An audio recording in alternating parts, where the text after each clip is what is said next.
ओम नमः शिवाय गुरवे सच्चिदानन्दमूर्तये निष्प्रपञ्चाय शान्ताय निरालम्बाय तेजसे विश्वं दर्पणदृश्यमाननगरी तुल्यन्निजान्तर्गतम्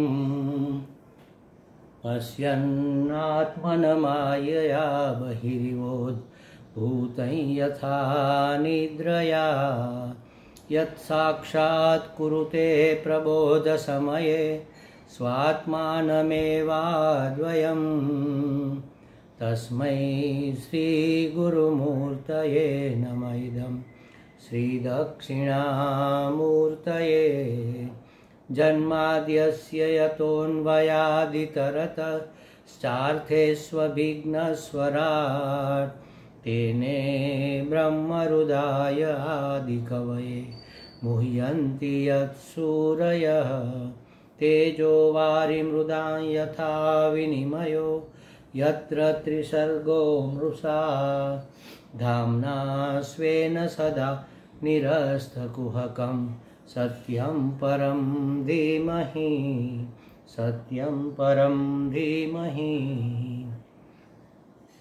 सच्चिदानन्दरूपाय विश्वोत्पत्त्यादिहेतवे तापत्रयविनाशाय श्रीकृष्णाय वयं नुमः। कृष्णाय वासुदेवाय हरये परमात्मने प्रणतक्लेशनाशाय गोविन्दाय नमो नमः। गोविन्दाय नमो नमः। हरिः ओम श्रीगुरुभ्यो नमः। हरिः ओम। नारायण नारायण नारायण नारायण। हरिओम प्रभु जी। आज श्रीमद् भागवत जी तीसरा स्कंद 28वां अध्याय और चौथे, पांचवें, छठे, सातवें श्लोक की हम व्याख्या करेंगे, उसकी चर्चा करेंगे। पहले 2 से 7 श्लोक का पाठ करते हैं, फिर उसको समझने का प्रयास करेंगे।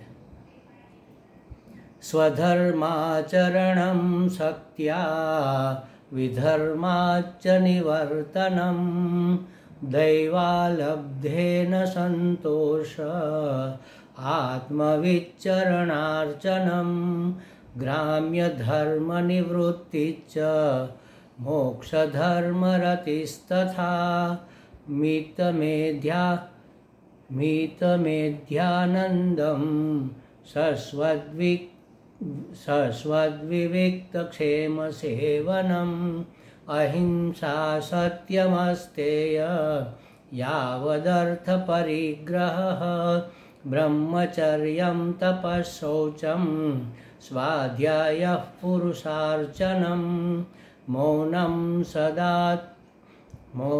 सदासनजय स्थैर्यं प्राणजयः शनैः प्रत्याहारश्चेन्द्रियाणां विषयान्मनसारुधि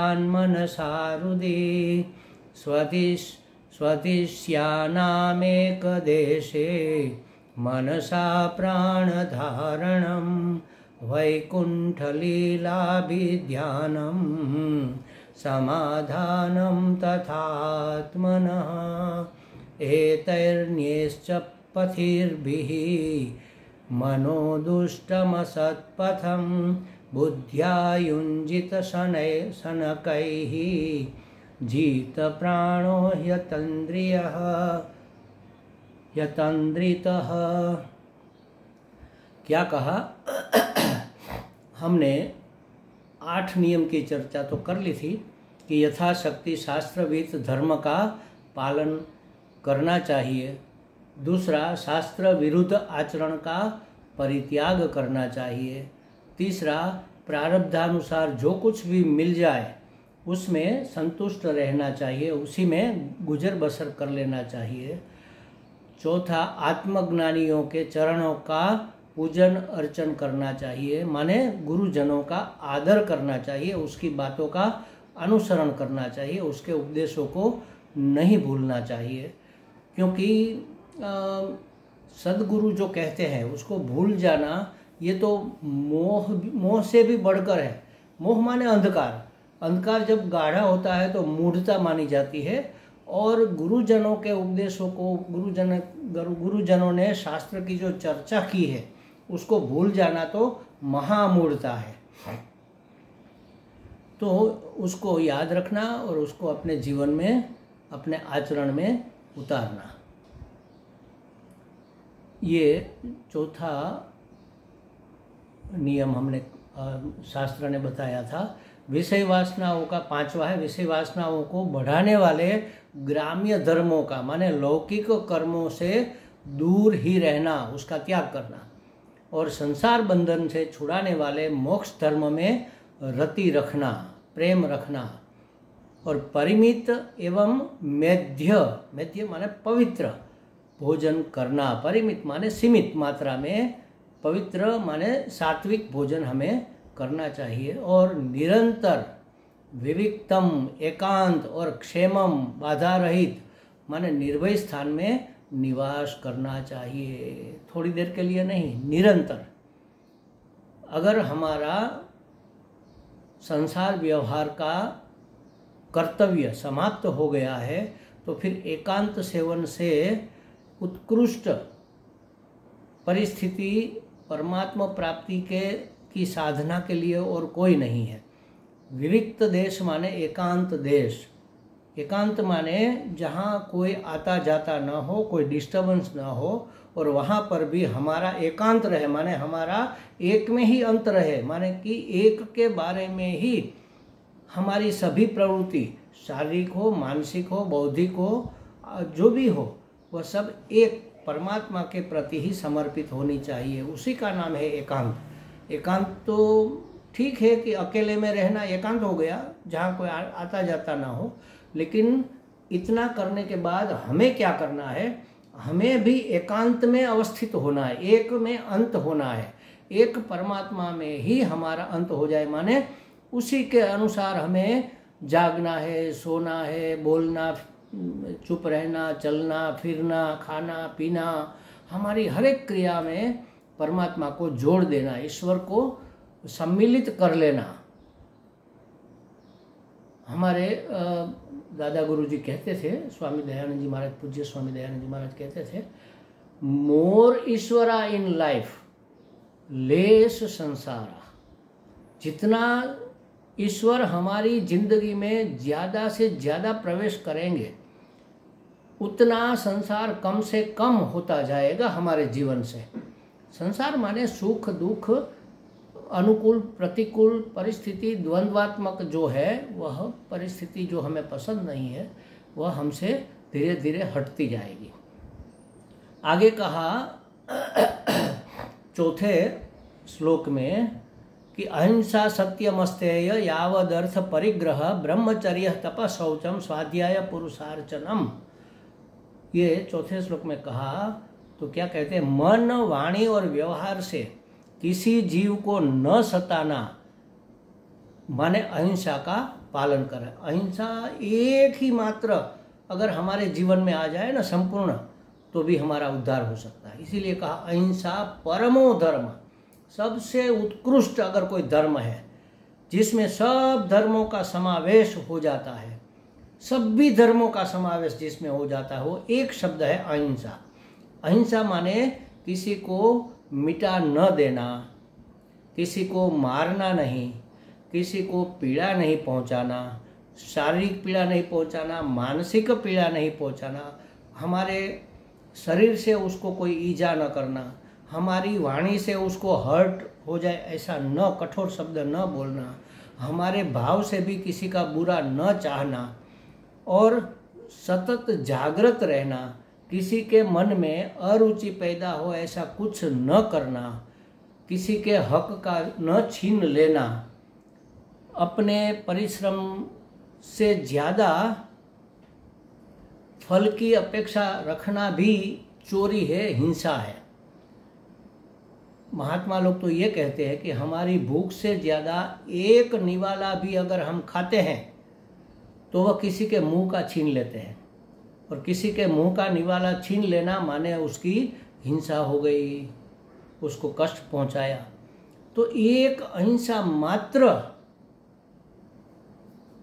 ऐसा मूल्य है जो हमें परम तक पहुंचा सकता है। और किसके लिए?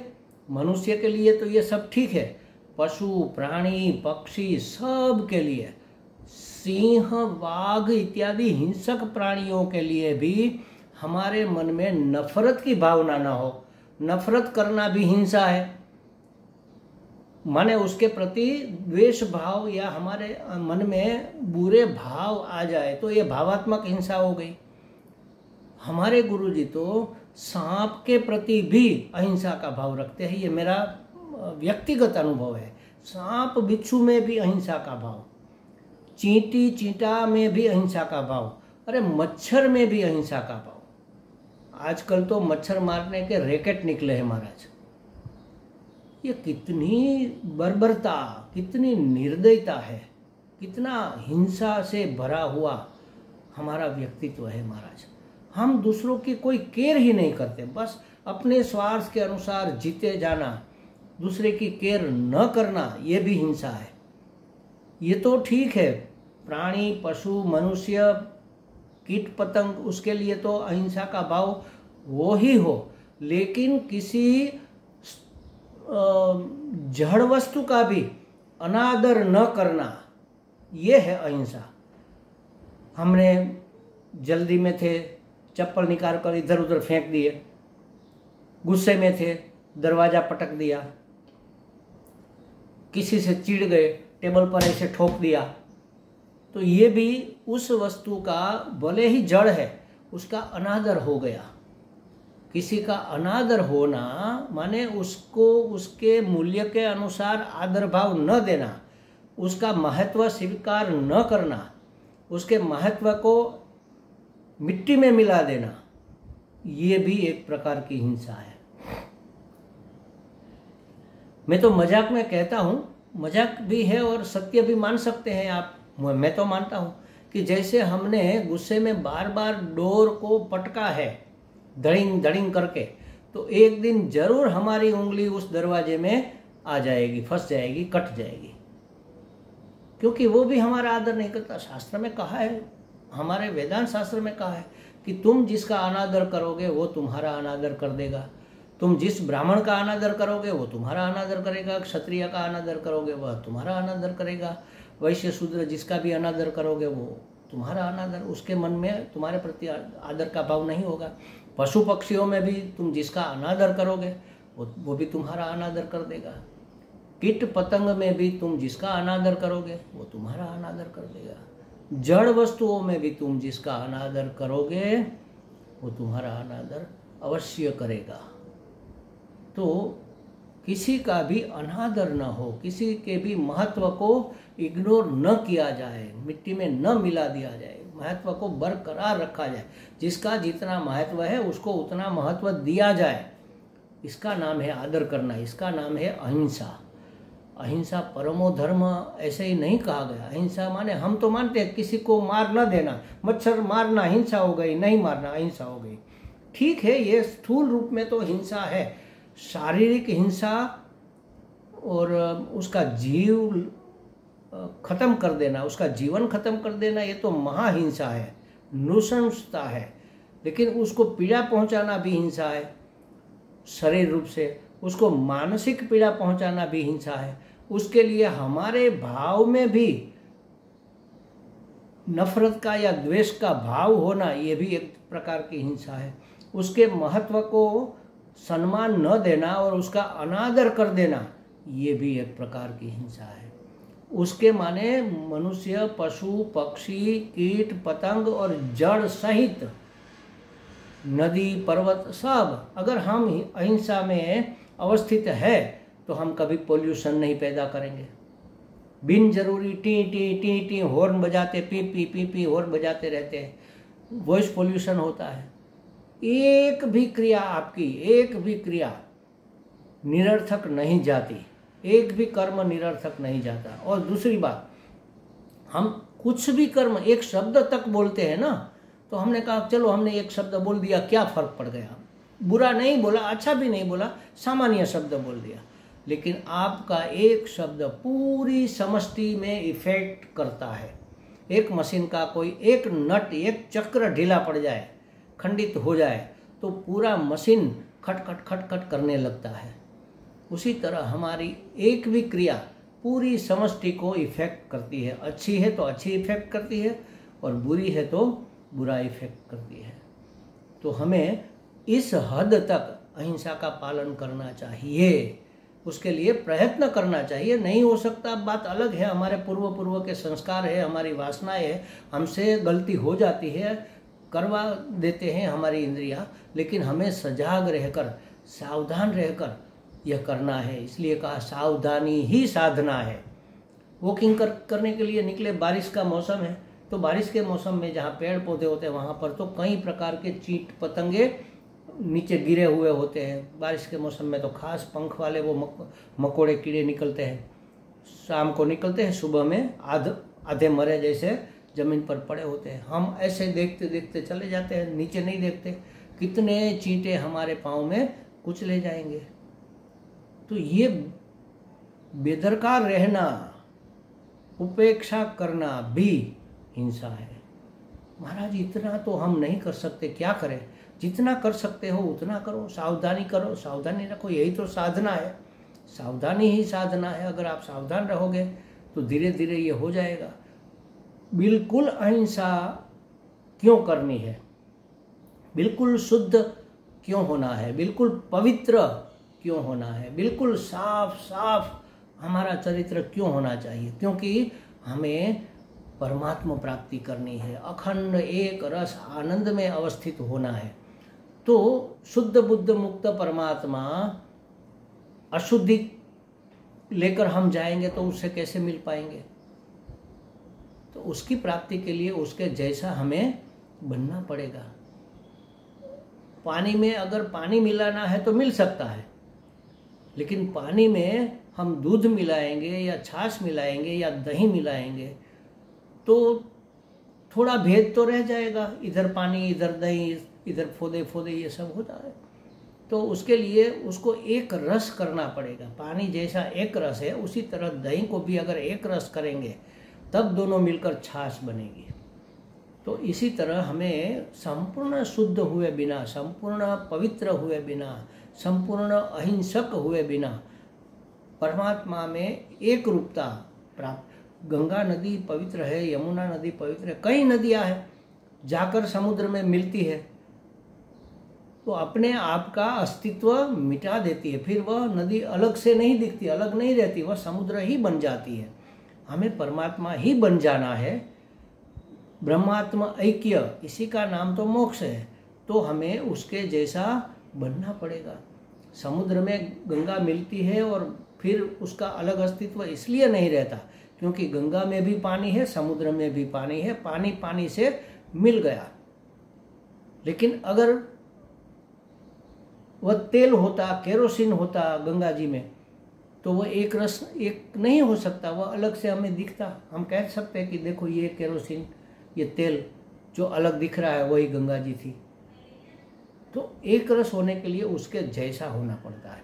तो अहिंसक हुए बिना किसी को मुक्ति नहीं मिलती, उसके कर्मों का फल बार बार हमें भोगना पड़ेगा।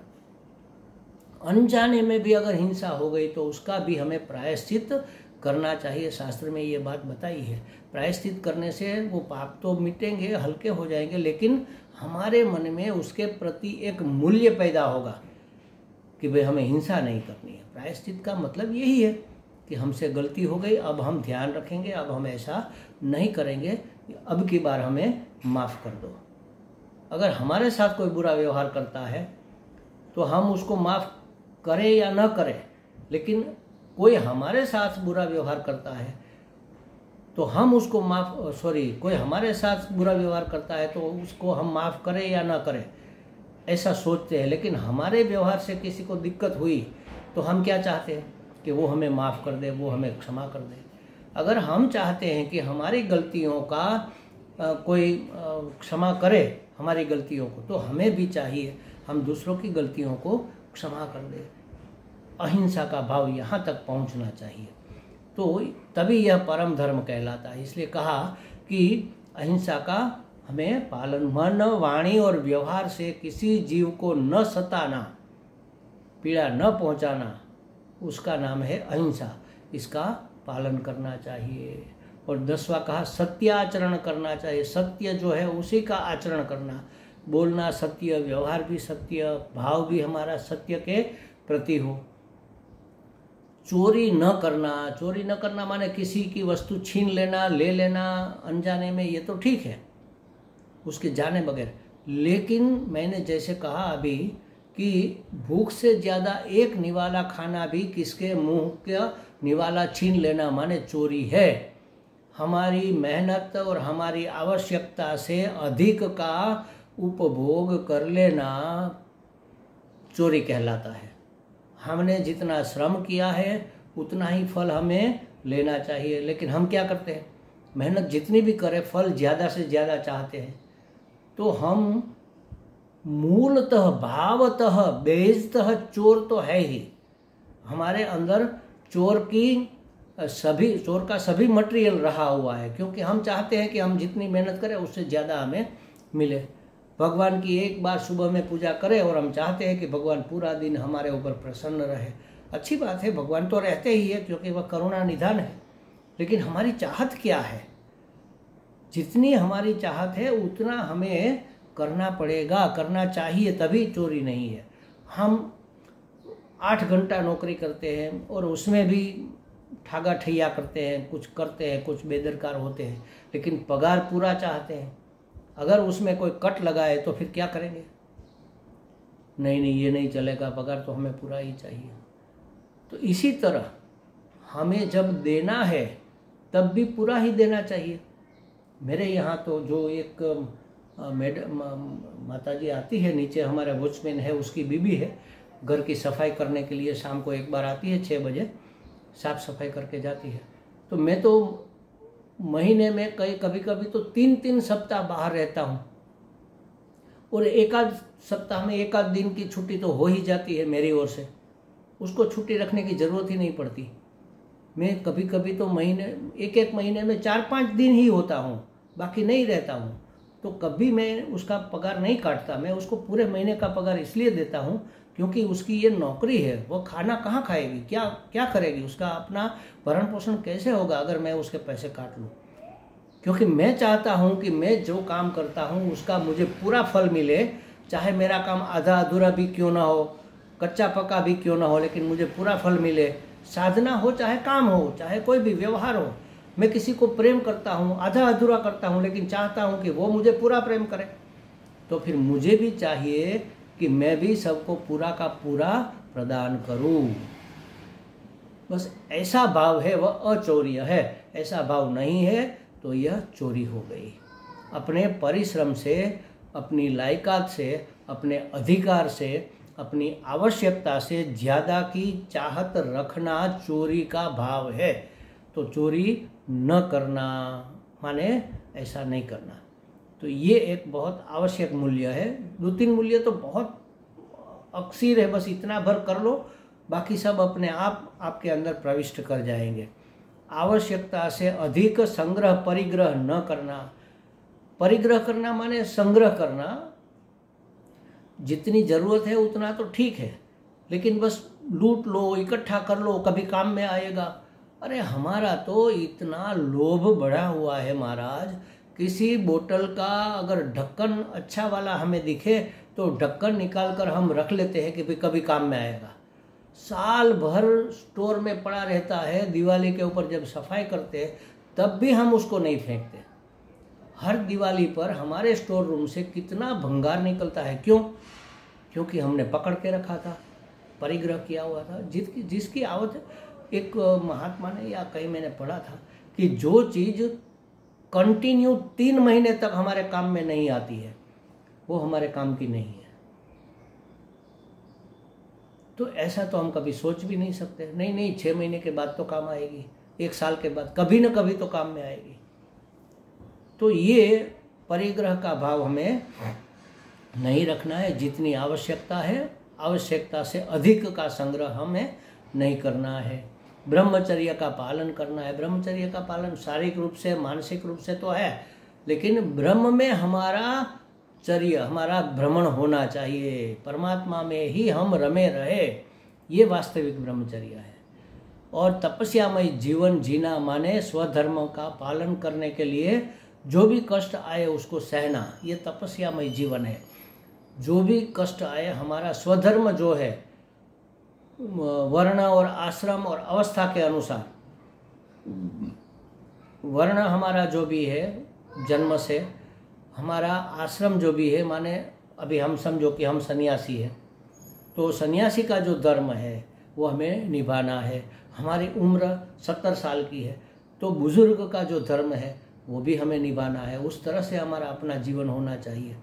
तो ये कहते हैं कि तपस्यामय जीवन जीना उसी को कहते हैं।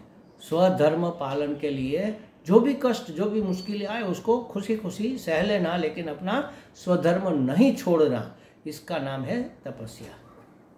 हमने तो देखा है महाराज, गृहस्थी लोग, कोई गरीब होता है, झोपड़ी में भी रहता है शायद, और नर्मदा परिक्रमा में आप जाओ तो आपको ऐसे अनुभव होंगे।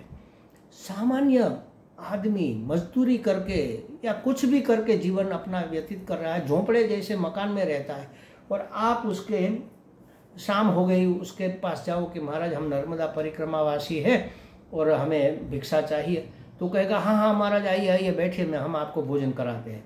अब घरवाली सोचती है, वो है उसका पति है, उसके 2 बच्चे हैं, तो 2 रोटला, बड़ी बड़ी रोटी 2 बनाई है या 4 बनाई समझ लो, चारों की एक एक। अब महाराज आ गए, अब क्या करें, तो उसको 1 रोटी परोस दी। उसने कहा अभी भी भूख है, थोड़ा और दे दो, तो 1 दूसरी रोटी दे, अब 2 ही बची, तो बच्चों को खिलाएगी और पति पत्नी आधे भूखे रह जाएंगे या कंप्लीट भूखे भी रह जाए, छाछ या दूध पीकर रात गुजार लेंगे, लेकिन अतिथि का सत्कार जरूर करेंगे, गृहस्थ धर्म का निवाह जरूर करेंगे। तो ये कष्ट सहकर भी अपने धर्म का पालन करना, यही तो तपस्या है। तो तपस्यामय जीवन जीना, स्वधर्म का पालन करने के लिए कष्ट सहना। और 15वां है बाहर और भीतर भी पवित्रता रखना।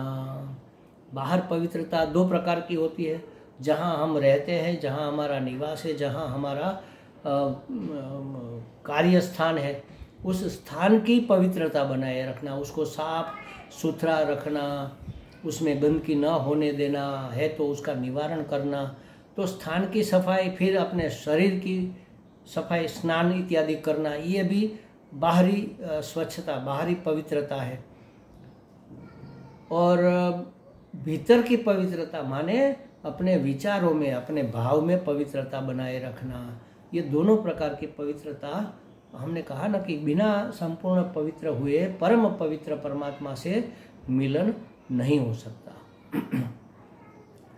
तो पवित्र रखना। और 16वां शास्त्रों का अध्ययन करते रहना।